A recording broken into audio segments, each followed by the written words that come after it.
안녕하세요 여러분. 오늘은 서양 문명의 토대가 된 그리스 이야기를 해보도록 하겠습니다.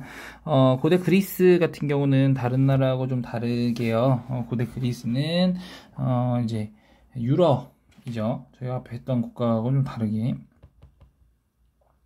오늘부터 본격적으로 유럽 이야기를 해볼 건데요. 고대 그리스는 다른 지역과는 다르게 다른 지역 비슷하게 문명으로 시작합니다. 그 문명을 에게 문명이라고 하는데요. 에게 문명은 이제 동쪽 아시아 지역의 영향을 받았습니다. 아시아 지역의 영향을 받아서 영향을 받게 됐고요.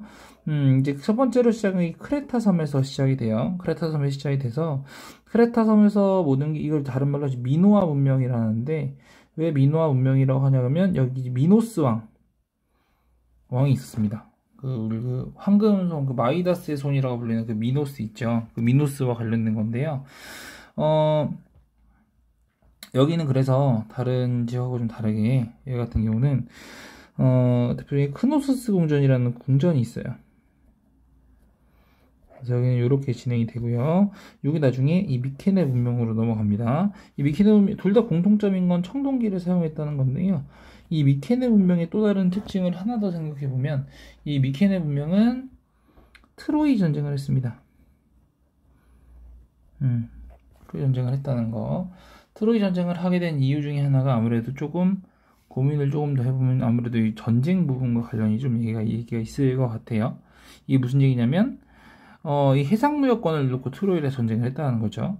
하지만 이 미케네 문명은 얼마 안 돼서 망해요. 누가 망하느냐? 도리아인이라는 애들이 쳐들어와서 여기 이제 무너뜨립니다. 미케네 문명 자체를 무너뜨렸어요.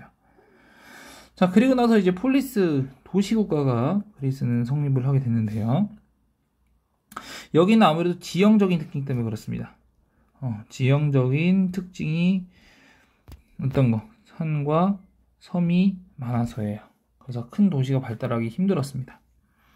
자, 그래서 여기는 폴리스라는 게 나타나게 됐고요. 폴리스가 나타나게 됐고, 대표적인 폴리스로 아테네랑 스파르타가 있었다. 그래서 얘네 같은 경우는 초기에 귀족들이 정치를 이끌게 됐는데요. 얘들은 평민들이 참여하는 민주정치가 발달합니다. 그래서 이제 첫 번째로 등장하는 사람이 솔론입니다. 솔론이라는 사람이 등장을 했고요. 그 뒤에 이제 페이시스라크토스라는 사람이 있습니다. 그리고 그 밑에 이제 클레이스테네스라는 사람이 있고, 이제 이 페리클레스라는 사람이 있는데요. 이 시기에는 이제 민주정치의 전성기라고 불러요. 네, 민주정치 전성기라고 부릅니다. 이 시기는. 자, 이제 요표 잠깐 갈게요. 자, 그리스 페르시아 전쟁이라는 게 먼저, 이 페리클레스 시기보다 먼저 일어나거든요. 이 그리스 페르시아라는 전쟁이 일어나게 되는데, 이 그리스 페르시아 전쟁 시기에 어떤 게 있었냐? 이제 페르시아하고 싸운 거예요. 어떤 페르시아 싸웠냐면 아케메네스 왕조 페르시아랑 전쟁을 한 거거든요. 그래서 얘네 같은 경우는 이제 그리스를 공격하게 됐는데, 얘들은 이제 원래는 처음에는요, 크게 전쟁은 3번 일어났어요. 그래서 여러분 그 마라톤과 관련된 게 이거거든요. 마라톤과 관련된 게 이거예요. 마라톤과 관련된 전쟁이 바로 이거와 관련된 거다라고 생각하시면 되고요. 그리고 이제 해전이었던 살라미스 해전에서 이도 했었습니다. 그거는 그렇게 여러분들이 고민하시면 될 것 같고요. 자, 결국 이제 그리스의 폴리스가 연합을 해서 페르시아의 승리를 하게 됩니다. 그러면서 이제 그리스 페르시아 전쟁이 본격적으로 발생해서 정리가 됐는데요. 자, 그러면서 아테네가 제국화됐습니다. 제국화.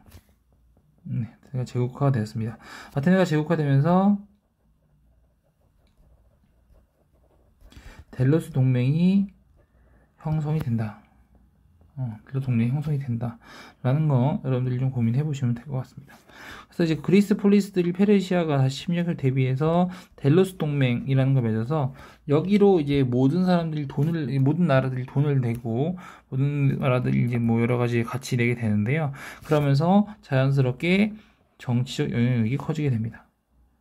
자, 그러면서 이제 페리클레스가 민주정치 전성기 이루게 되는데요. 다시 앞 페이지로 넘어가 보겠습니다. 요거 좀 이따가 같이 볼 거거든요. 자, 그래서 요 시기 같은 경우 여러 정책들이 발생했는데, 요 밑에 보겠습니다. 자, 민주정치 발전 과정입니다. 첫 번째 솔론이라는 사람이 등장합니다. 솔론, 이제 왜 그러냐면, 고대 그리스 아테네는요, 원래는 귀족을 중심으로 하는 귀족 정치가 이루어지고 있는 기본 상황이었어요. 귀족 정치가 이루어지고 있었는데, 요게 나중에 이제 솔론을 중심으로 하는 금권정이 일어나고 있거든요. 근데 여기서 넘어오게 된 게 뭐냐면 중장보병이라는 사람이 등장해서 그래요. 이 중장보병이 왜 등장하게 되는지를 좀 먼저 생각을 해보면요.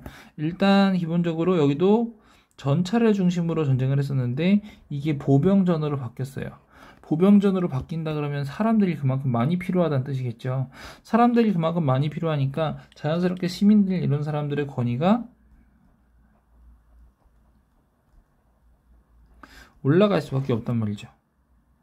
자, 그러면서 이 서민층의 권위를 올려줘야 되는데 이 당시 서민들은 돈이 없고 이래가지고 여기저기 뭐 돈 빌리고 막 이런 상황이 엄청 컸었거든요.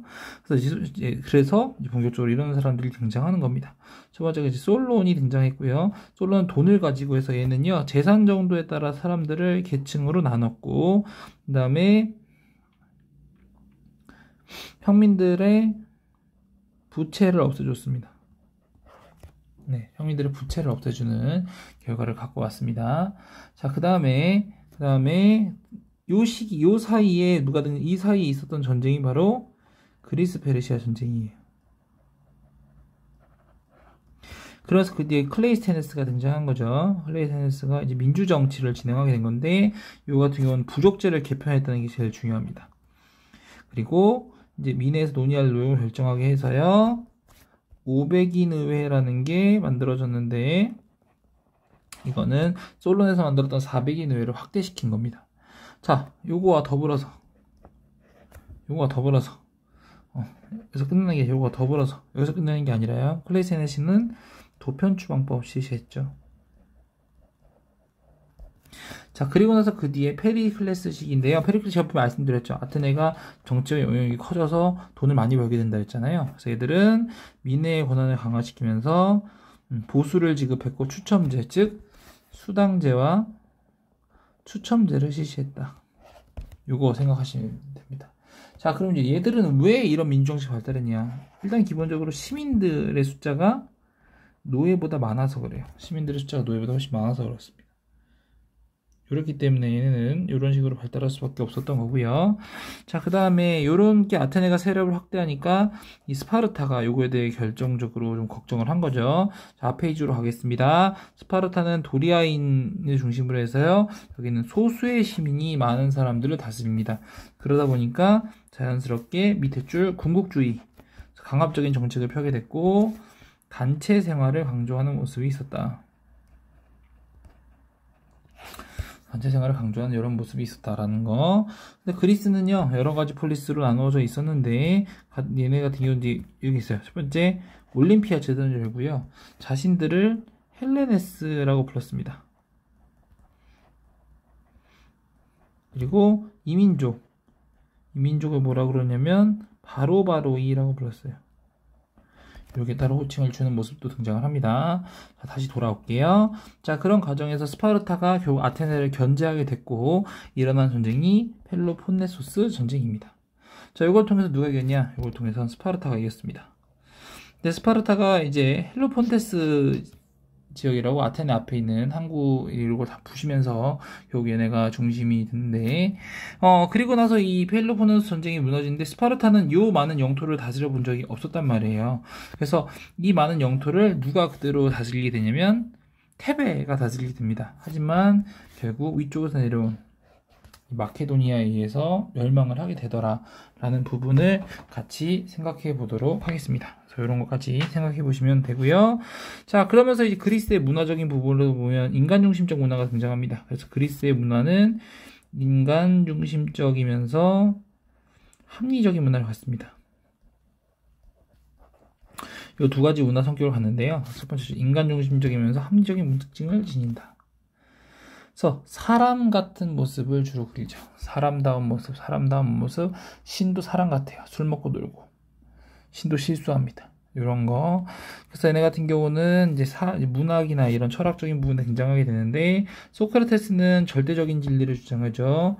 요거와 더불어서 누구? 소피스트라는 사람이 있습니다. 얘들은 진리의 상대성을 강조했고요. 플라톤은 이데아론을 강조합니다. 아리스토텔레스는 개인의 이성을 강조하는 모습이 등장을 하죠. 요거 말고도 과학적인 부분에 등장하는데 요거 하나 보겠습니다. 역사적인 부분을 보겠습니다. 역사적인 부분을 보면 누가 헤로도토스라는 사람이 있어요. 헤로도토스가 역사라는 책을 썼는데 얘는 페르시아 전쟁사를 썼고요. 그 다음에 등장한 사람 투키디데스가 있습니다. 투키디데스도 역사를 썼는데요. 얘는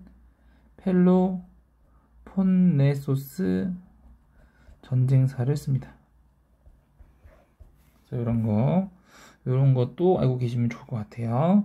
자, 그 다음에 알렉산드로스가 동서제국을 아우르는 교지, 이 그리스가 무너지고 나서 알렉산드로스, 마케도니아가 성장한 거죠. 얘 같은 경우는 이제 그리스를 장악하고 나서 이집트와 페르시아에서 어디까지 갔냐, 인더스강까지 정복을 한단 말이죠. 저희 저번에 얘기했습니다. 그러면서 얘 같은 경우는 뭘 세웠다? 동서 융합 정책이라는 걸 진행합니다. 그래서 알렉산드리아라는 도시를 세웠고 그리스인들을 이주시킵니다. 자, 그 다음에 얘네 같은 경우는 뭐 페르시아 사람처럼 옷을 입고 뭐 이건 필요 없고요. 얘들은 결혼 정책합니다. 결혼 정책을 진행했고 요거와 더불어서 또 하나 결혼 정책하고 또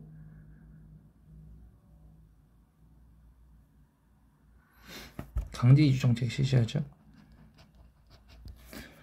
강제 이주 정책까지 실시하더라 라는 것까지 좀 고민해 보시면 되고요. 그 다음에 동방의 전제적인 군주제까지 받아들이더라. 하지만 알렉산드로스가 망하면서 죽으면서 모든 건 다 숲으로 돌아간다 라는 거, 그거까지 같이 고민해 보도록 하겠습니다.